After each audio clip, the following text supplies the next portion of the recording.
પ્રસ્તુત છે 28 એપ્રિલનું current affairs, જે વિપુલ સર દ્વારા તૈયાર કરવામાં આવ્યું છે. નમસ્કાર. સૌથી પહેલા આપણે શરૂઆત કરીશું આંતરરાષ્ટ્રીય અને સંરક્ષણ વિભાગથી.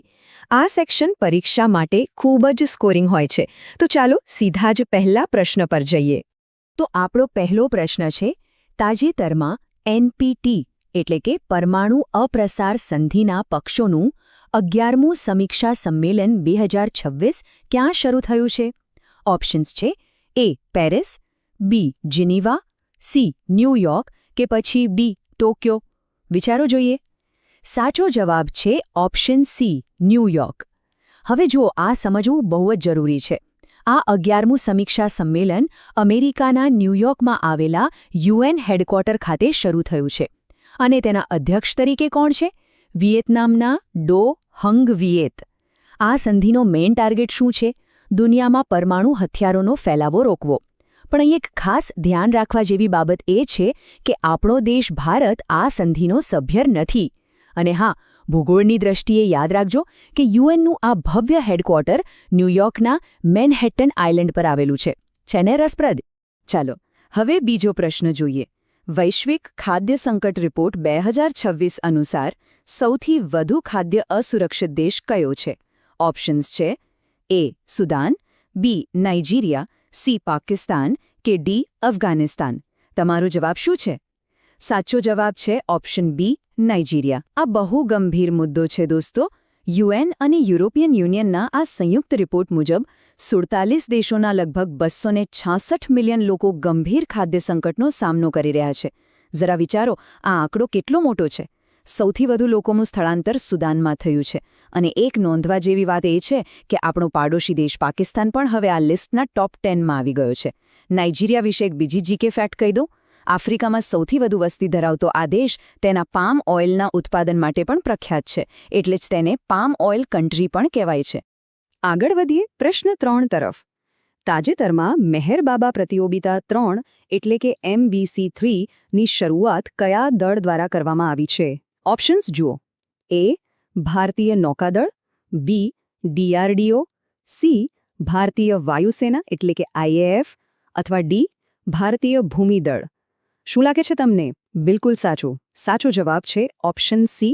ભારતીય વાયુસેના. હવે આ પ્રતિયોગિતા શું છે?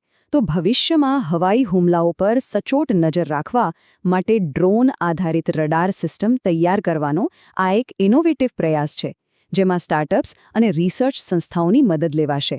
અને મેહર બાબા કોણ હતા એ ખબર છે? તેઓ વાયુસેનાના એવા પ્રથમ અધિકારી હતા જેમને યુદ્ધમાં તેમની અદ્ભુત બહાદુરી માટે મહાવીર ચક્ર એનાયત કરાયું હતું. ખરેખર ગર્વની વાત છે ને?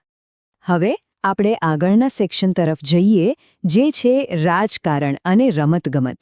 અહીંથી પણ પરીક્ષામાં અવારનવાર રોકડા માર્ક્સના પ્રશ્નો આવતા હોય છે. તો પ્રશ્ન 4 છે, તાજેતરમાં AAPના 7 સાંસદો ભાજપમાં જોડાયા. બંધારણની કઈ અનુસૂચિ પક્ષપલટા વિરોધી કાયદો એટલે કે એન્ટી ડિફેક્શન લો સાથે સંબંધિત છે? ઓપ્શન્સ છે A. 9મી અનુસૂચિ, B. 10મી અનુસૂચિ, C. 11મી અનુસૂચિ કે D. 12મી અનુસૂચિ. બહુ જ ફેમસ પ્રશ્ન છે આ. સાચો જવાબ છે ઓપ્શન B. 10મી અનુસૂચિ. પોલિટી માટે આ કાયદો બહુ જ અગત્યનો છે. જુઓ, રાજ્યસભાના 7 સાંસદો એક સાથે પક્ષપલટો કરી રહ્યા હોવાથી ઉપરાષ્ટ્રપતિએ તેને મંજૂરી આપી દીધી છે. કેમ? કારણ કે આપણી 10મી અનુસૂચિ સ્પષ્ટ કહે છે કે જો કોઈ પક્ષના 2/3 એટલે કે 2/3 સભ્યો એક સાથે અન્ય પક્ષમાં જોડાય તો તે ગેરલાયક નથી ઠરતા. આ જોગવાઈ 1985માં 52મા બંધારણીય સુધારા દ્વારા ઉમેરવામાં આવી હતી. અને હા, એ પણ યાદ રાખજો, મૂળ બંધારણમાં ફક્ત 8 જ અનુસૂચિ હતી, અત્યારે કુલ 12 છે. ક્રિકેટ પ્રેમીઓ માટે હવેનો પ્રશ્ન છે. પ્રશ્ન 5. T20 ક્રિકેટના ઇતિહાસમાં સૌથી મોટો સફળ રન ચેઝનો રેકોર્ડ તાજેતરમાં કઈ ટીમે બનાવ્યો? ઓપ્શન્સ છે A. Delhi Capitals, B. Rajasthan Royals, C. Punjab Kings કે D. Chennai super Kings. સાચો જવાબ છે ઓપ્શન C. પંજાબ કિંગ્સ. ભાઈ, આ મેચ તો ખરેખર જોવા જેવી હતી. દિલ્હી કેપિટલ્સે 264 રનનો પહાડ જેવો સ્કોર બનાવ્યો, પણ પંજાબ કિંગ્સે માત્ર 18.5 ઓવરમાં જ 265 રન જોડી કાઢ્યા અને ઇતિહાસ રચી દીધો.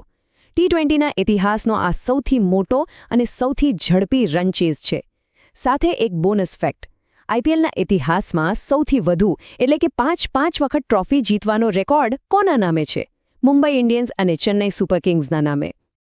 હવે આપણે થોડાક ગંભીર અને સન્માનજનક વિભાગ તરફ જઈએ. શ્રદ્ધાંજલિ, જેમાં આપણે દેશના એવા મહાન વ્યક્તિત્વોને યાદ કરીશું જેમણે તાજેતરમાં જ વિદાય લીધી છે. પ્રશ્ન 6. તાજેતરમાં પદ્મશ્રી પુરસ્કાર વિજેતા રઘુ રાયનું નિધન થયું છે. તેઓ કયા ક્ષેત્ર સાથે સંકળાયેલા હતા? ઓપ્શન્સ છે: એ. સાહિત્ય, બી. શાસ્ત્રીય સંગીત, સી. ફોટોગ્રાફી કે ડી. રમતગમત. સાચો જવાબ છે option C, photography. Raghu Rayji ભારતના બહુ જ દિગ્ગજ ફોટોગ્રાફર હતા. 1971નું ભારત-પાકિસ્તાન યુદ્ધ યાદ છે? એ સમયે તેમણે પોતાના કેમેરાથી જે ઐતિહાસિક અને રિયલ ફોટોગ્રાફી કરી હતી, એના માટે જ તેમને 1972માં પદ્મશ્રીથી સન્માનિત કરવામાં આવ્યા હતા. આ ઉપરાંત એક બીજી પણ દુઃખદ વિદાય છે.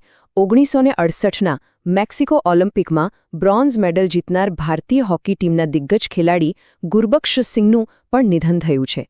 આપણે આ બંને મહાનુભાવોને હૃદયપૂર્વક શ્રદ્ધાંજલિ અર્પીએ છીએ. ચાલો હવે વાત કરીએ આપણા પર્યાવરણ અને પુરસ્કાર સેક્શનની. આમાં પર્યાવરણને લગતા કેટલાક બહુ જ મહત્વના ઇનોવેશન્સ અને એવોર્ડ્સની ચર્ચા છે. પ્રશ્ન 7 જુઓ. ભારતનો પ્રથમ એનોડ મટીરિયલ પ્લાન્ટ તાજેતરમાં ક્યાં શરૂ કરવામાં આવ્યો છે? ઓપ્શન્સ છે: એ. બેંગલુરુ, બી. હુગલી, સી. સુરત કે પછી ડી. પુણે. સાચો જવાબ છે ઓપ્શન બી, પશ્ચિમ બંગાળનું હુગલી. ઇલેક્ટ્રિક વ્હીકલ્સ એટલે કે ઈવી સેક્ટરમાં આ ખરેખર એક ગેમ ચેન્જર છે. હિમાદ્રી સ્પેશિયાલિટી કેમિકલ કંપનીએ હુગલીમાં આ પ્લાન્ટ શરૂ કર્યો છે, જેની વાર્ષિક કેપેસિટી 200 મિલિયન ટનની છે. હવે આની જરૂર કેમ પડી? કારણ કે ઈવીની બેટરી પાછળ જે ખર્ચો થાય છે ને, એમાંથી 65% ખર્ચો તો માત્ર એનોડ અને કેથોડ મટીરિયલ પાછળ જ થાય છે. આ પ્લાન્ટથી હવે આ બાબતમાં આપણું ભારત સંપૂર્ણ આત્મનિર્ભર બનશે. આગળનો પ્રશ્ન 8.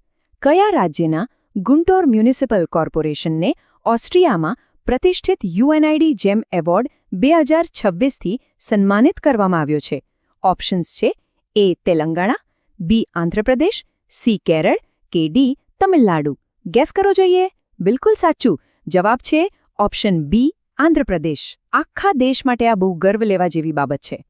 આંધ્રપ્રદેશના ગુન્ટોર નગર નિગમને ઓસ્ટ્રિયાના વિયેના ખાતે આ એવોર્ડ મળ્યો છે. અહીં જેમનો અર્થ થાય છે જેન્ડર ઇક્વાલિટી મોબિલાઇઝેશન, એટલે કે સ્ત્રી-પુરુષ સમાનતા વધારવા માટે તેમણે જે પ્રશંસનીય કામગીરી કરી છે તેના માટે આ આંતરરાષ્ટ્રીય સન્માન મળ્યું છે. તમને ખ્યાલ જ હશે કે યુનાઇટેડ નેશન્સના જે 17 સસ્ટેનેબલ ડેવલપમેન્ટ ગોલ્સ છે, એમાંથી ગોલ નંબર 5 એ લૈંગિક સમાનતા સાથે જોડાયેલો છે. આ કનેક્શન ખાસ યાદ રાખજો.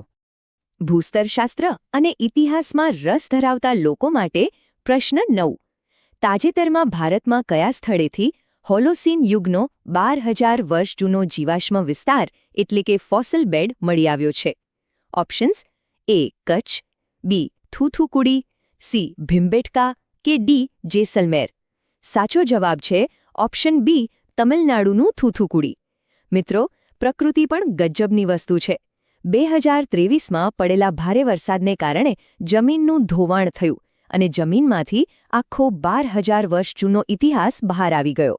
ZSI એટલે કે ઝૂલોજિકલ સર્વે ઓફ ઇન્ડિયાના વૈજ્ઞાનિકોનું કહેવું છે કે આ હોલોસીન કાળના જીવાશ્મો છે. આ શોધ ZSIના નિષ્ણાંત પી. રાજેશ દ્વારા કરવામાં આવી છે. પ્રકૃતિની આ ભેટ પરીક્ષા માટે મોસ્ટ IMP બની શકે છે. હવે આપણે આ સેશનના છેલ્લા સેક્શનમાં પહોંચી ગયા છીએ. નિમણૂક અને રેન્કિંગ. જોઈએ દુનિયામાં અત્યારે કોણ ક્યાં પહોંચી ગયું છે. પ્રશ્ન 10. કાયરોમાં યોજાયેલ ISSF જુનિયર વર્લ્ડ કપ 2026માં ભારતીય નિશાનેબાજોએ પોઈન્ટ ટેબલમાં કયું સ્થાન પ્રાપ્ત કર્યું છે? ઓપ્શન્સ છે: એ. પ્રથમ, બી. દ્વિતીય, સી. તૃતીય કે ડી. પાંચમો. ભાઈ, જ્યારે ભારતીય ખેલાડીઓની વાત હોય ત્યારે તો સીધો જવાબ જ મનમાં આવે. સાચો જવાબ છે ઓપ્શન એ, પ્રથમ. આપણા યુવા નિશાનેબાજોએ કમાલ કરી દીધી છે. 5 ગોલ્ડ, 6 સિલ્વર અને 5 બ્રોન્ઝ, એમ કુલ 16 મેડલ જીતીને ભારતે પહેલું સ્થાન મેળવ્યું છે. તમને જાણીને નવાઈ લાગશે કે આ વર્લ્ડ કપમાં ભારતની 284 એથ્લીટ્સની સૌથી મોટી ટુકડી ગઈ હતી. અને હા, ઇજિપ્તની રાજધાની કાયરો છે, જે વિશ્વની સૌથી લાંબી નદી નાઇલ નદીના કિનારે આવેલી છે. આ જીકે ફેક્ટ પણ મગજમાં ફિટ કરી લેજો. અને આ છે આપણો અંતિમ પ્રશ્ન. પ્રશ્ન 11. ડીએમઆરસી દ્વારા દિલ્હી મેટ્રો ઇન્ટરનેશનલ લિમિટેડના પ્રથમ સીઈઓ તરીકે તાજેતરમાં કોની નિમણૂક કરવામાં આવી છે? ઓપ્શન્સ છે એ. અશોક કુમાર લાહિડી, બી. સંજય જમુઆર, સી. પિયુષ આનંદ કે ડી. રઘુરામ રાજન. સાચો જવાબ છે ઓપ્શન બી, સંજય જમુઆર. આ એક બહુ મોટો ઇન્ફ્રાસ્ટ્રક્ચર ડેવલપમેન્ટ પ્રોજેક્ટ છે. દિલ્હી મેટ્રો એટલે કે ડીએમઆરસી હવે માત્ર દિલ્હી કે ભારત પૂરતી સીમિત નથી રહી. એમણે ઇન્ટરનેશનલ પ્રોજેક્ટ સંભાળવા પોતાની બ્રાન્ચ શરૂ કરી છે અને તેના પહેલા સીઈઓ બન્યા છે સંજય જમુઆર. હવે આપણી મેટ્રો બાંગ્લાદેશ, ઇન્ડોનેશિયા જેવા દેશોને પણ એક્સપર્ટ કન્સલ્ટન્સી પૂરી પાડી રહી છે